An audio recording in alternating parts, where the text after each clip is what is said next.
ರಾಷ್ಟ್ರಧ್ವನಿ ನ್ಯೂಸ್ಗೆ ಸ್ವಾಗತ. ದೇವನಹಳ್ಳಿ ತಾಲೂಕು ಪಂಚಾಯಿತಿಗೆ ನೂತನ ಕಾರ್ಯನಿರ್ವಹಣಾಧಿಕಾರಿಯಾಗಿ ಮುನಿರಾಜು ಅಧಿಕಾರ ವಹಿಸಿಕೊಂಡರು. ಹಿಂದೆ ಕಾರ್ಯನಿರ್ವಹಿಸುತ್ತಿದ್ದ ಶ್ರೀನಾಥ್ ಗೌಡರು ಚಿಕ್ಕಬಳ್ಳಾಪುರ ತಾಲೂಕಿಗೆ ವರ್ಗಾವಣೆಯಾದ್ದರಿಂದ ಪಂಚಾಯಿತಿಗೆ ಅವರ ಸ್ಥಾನದಲ್ಲಿ ಅಧಿಕಾರ ವಹಿಸಿಕೊಂಡಿದ್ದಾರೆ.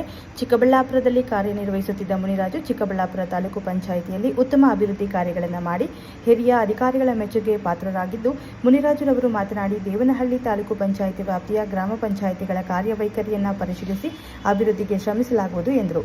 ಏನಾದರೂ ಲೋಪದೋಷಗಳಿದ್ದರೆ ಸರಿಪಡಿಸಲು ಕ್ರಮ ವಹಿಸಲಾಗುವುದು ಎಂದು ತಿಳಿಸಿದರು. ಕ್ಷಣ ಮಾಹಿತಿಗಾಗಿ ವೀಕ್ಷಿಸಿ ರಾಷ್ಟ್ರಧ್ವನಿ ನ್ಯೂಸ್ ಕನ್ನಡ.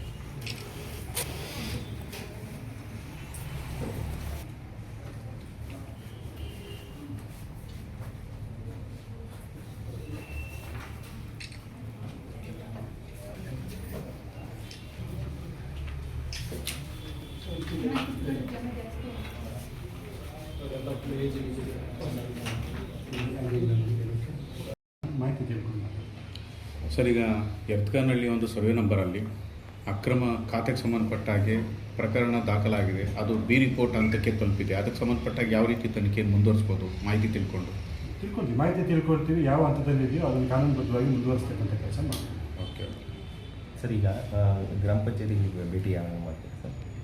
ಸದ್ಯದಲ್ಲಿ ಗ್ರಾಮ ಪಂಚಾಯತಿಗೆ ನಿಮ್ಮ ಭೇಟಿ ಅದು ರೆಗ್ಯುಲರಾಗಿ ಆಗ್ತದೆ. ಅದಕ್ಕೆ ನಿಗದಿಪಡಿಸಬೇಕು ಅಂತಕ್ಕಂಥದ್ದೇನಿಲ್ಲ. ಇವತ್ತಿನ್ನೂ ಚಾರ್ಜ್ ತಗೊಂಡಿದ್ದೀನಿ. ನಾಳೆಯಿಂದಲೇ ನಾನು ನನ್ನ ಉಪಸ್ಥಿತಿ ಎಲ್ಲೆಲ್ಲಿ ಇರಬೇಕು ಅನ್ನೋದನ್ನು ನೋಡಿ ಎಲ್ಲ ಕಡೆ ಭೇಟಿ ಕೊಟ್ಟು ಎಲ್ಲರನ್ನೂ ಒಳಗೊಳ್ಳುವಂತೆ ಎಲ್ಲರ ಒಂದು ಸಹಕಾರವನ್ನು ಪಡ್ಕೊಂಡು ಕ್ರಿಯಾಶೀಲವಾಗಿ ಕೆಲಸ ಮಾಡಲಿಕ್ಕೆ ನಾನು ಪ್ರಯತ್ನ. ಸರ್, ನಿಮ್ಮ ಅವಧಿಯಲ್ಲಿ ದೊಡ್ಡಬಳ್ಳಾಪುರದಲ್ಲಿ ಈಗಾಗಲೇ ಮಾಡಿದ್ದೀರಾ. ಯಾವುದಾದ್ರೂ ಮಾದರಿಯಾಗಿರ್ತಕ್ಕಂಥ ಕಾನ್ಸೆಪ್ಟ್ ಇಲ್ಲಿ ಇಂಪ್ಲಿಮೆಂಟೇಷನ್ ತರಕ್ಕೆ ಯೋಜನೆ ಇಲ್ಲ? ಇಲ್ಲಿ ಡೆವಲಪ್ಮೆಂಟ್ ಚೆನ್ನಾಗಿದೆ. ಇಲ್ಲಿ ನಮ್ಮ ಸೇವೆಗಳು ಏನು, ನಮ್ಮ ಗ್ರಾಮೀಣ